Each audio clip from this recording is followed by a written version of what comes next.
ہمارا اثاثہ اوورسیز پاکستانی ہے کیونکہ میرا انٹریکشن ان سے بہت زیادہ ہے اور مجھے انہوں نے سپورٹ جس کو کہتے ہیں فورن فنڈنگ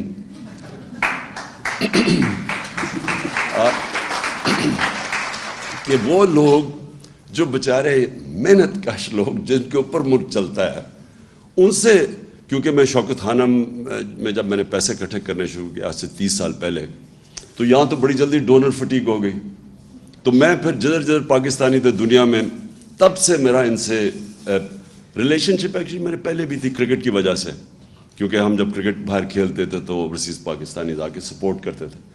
لیکن جب میں نے شوکت خانم کے لیے پیسے اکٹھے کیے تو میں پھر باہر نکل گیا.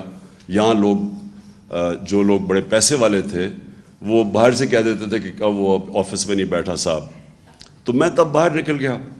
تو میرا اوورسیز پاکستانیز نے میری پھر مدد کی. یہ شوکت خانم جو بنا یہ سب سے زیادہ کنٹریبیوشن اوورسیز پاکستانیز کی تھی، جس کو ہم فورن فنڈنگ آج کل کہتے ہیں.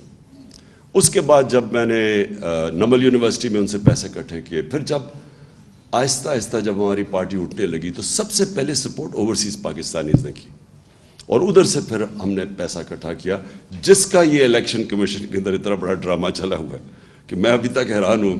انہوں نے رات تو فورن فنڈنگ دیکھ ہی لی ہوگی جو 5-5.5 ارب روپیہ آ گیا 3 گھنٹے کے اندر. تو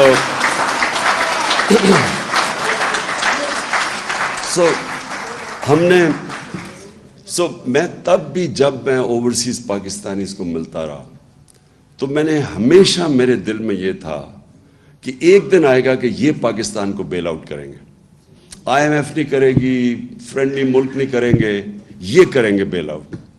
کیونکہ ان کے پاس جو پیسہ اس وقت جو ڈالرز پڑے ہیں، اگر ہم صحیح معنی میں اس کو ہم ٹیپ کر لیں، اور ہم نے کیا، ریمیٹنسز میں ہم نے بڑا زور لگایا اور ریکارڈ ریمیٹنسز آئیں، اور ایکچولی اس کی وجہ سے ہم بچے رہے، کیونکہ انہوں نے 31 یا 32 ارب ڈالر بھیجا باہر سے، کبھی اتنا پیسہ نہیں آیا تھا. اور یہ بھی تھوڑی سی ایفرٹ کی تھی ہمیں، کیونکہ ہم اتنے اور پرابلمز میں پھنسے ہوئے تھے. اب جو میں سمجھتا ہوں کہ یہ جو اب صورتحال جس بھی گورنمنٹ کو ملے گی اس کو بڑا اب out of the box thinking کرنی پڑے گی. یعنی اس کو پاکستان کو ایسے چلانا پڑے گا جو اب تک ہم نے پاکستان کو نہیں چلایا. ہمیں اب وہ سٹیپس لینے پڑیں گے جو اب تک ہم نے وہ سٹیپس نہیں لیے. ہمیں پہلے سے، اب جو میری شوکت سے کل بات ہوئی تھی، اب پہلے سے ہمیں وہ تیاری کر کے آنی پڑے گی جو ہم نے 2018 سے پہلے نہیں کی. وہ کر بھی نہیں سکتے تھے، کیونکہ ہمیں پہلی پریزنٹیشن تو ملی جب میں پرائم منسٹر آفس میں تھا، تو مجھے تو پہلی دفعہ پتہ چلنا شروع ہوا کہ وابڈا میں کتنا حالات ہے، تو پینشنز اب کدھر تک پہنچ گئی ہیں. مجھے تو آئیڈیا ہی نہیں تھا ان چیزوں کا. میں وہ دیکھ رہا تھا کہ جب جو بائیڈن جب پریزیڈنٹ بنا تو 2.5 مہینے پہلے پریزیڈنٹ جب الیکٹ ہوا اور آفس میں گیا، 2.5 مہینے پہلے اس کو پریزنٹیشنز ہر ڈپارٹمنٹ نے دی. تو ان کی پوری ٹیم کی تیاری تھی. جیسے انہوں نے آفس سنبھالا تو ان کے پاس پوری سارا سمجھ تھی کہ کون سی ایریاز میں کیا انہوں نے کرنا. تو میں تو جب پہلی دفعہ آفس میں آیا تو پہلی دفعہ مجھے پریزنٹیشنز ملی کہ یہ کرنٹ اکاؤنٹ ڈیفیسٹ کتنا ہے، تو فلانا یہ ہے. تو اب ہم نے فیصلہ کیا کہ ہم اب پوری اپنی اکنامک ٹیم بنائیں گے، اور وہ صرف یہی نہیں کہ اسیس کرے گی، لیکن اب وہ out of the box thinking کیا ہے. اور میں یہ کیوں کہتا ہوں کہ دیکھیں یہ تو کوئی اکنامکس نہیں ہے نا کہ آپ قیمتیں بڑھاتے رہیں اور پیسے اکٹھے کرتے رہیں. یہ تو کوئی اس میں کوئی جینیس نہیں چاہیے. وہ تو MQM بڑا اچھا پیسہ اکٹھا کر لیتی تھی بھٹا لے کے، وہ تو لوگوں کو پیسے بڑھا دیتے تھے نا. وہ جو دکاندار تھا وہ اپنی قیمت بڑھا دیتا تھا اسے جب پیسے لیتے تھے. تو یہ تو کوئی اکنامکس نہیں ہے. اکنامکس یہ ہے کہ ابھی ثاقب شیرانی نے بڑی اچھی بات کی کہ سب سے پہلے آپ فیصلہ کریں کہ آپ نے اپنے انسانوں کو پروٹیکٹ کرنا ہے. آپ کا جو سب سے ونریبل سیکشن آف پاپولیشن ہے اس کو آپ نے کیسے بچانا ہے. اور یہ دو پارٹیز یہ انہوں نے جو کیا 4 مہینے کے اندر، اس سے واضح ہو جانا چاہیے کہ ان کے ذہن میں کبھی بھی انسانیت ان کے ذہن میں نہیں آئی.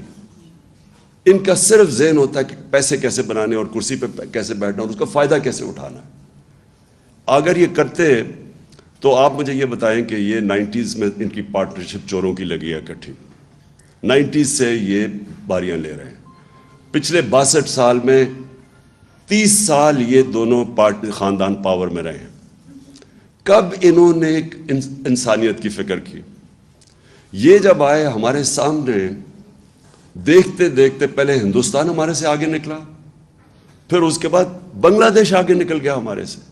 ہمیں جو یاد ہے، مجھے تو ابھی بھی یاد ہے جب بنگلہ دیش بنا تھا، بلکہ میرا وہ آخری جہاز آیا تھا ڈھاکہ سے، اس کے بعد ملٹری آپریشن شروع ہو گیا تھا ایسٹ پاکستان میں.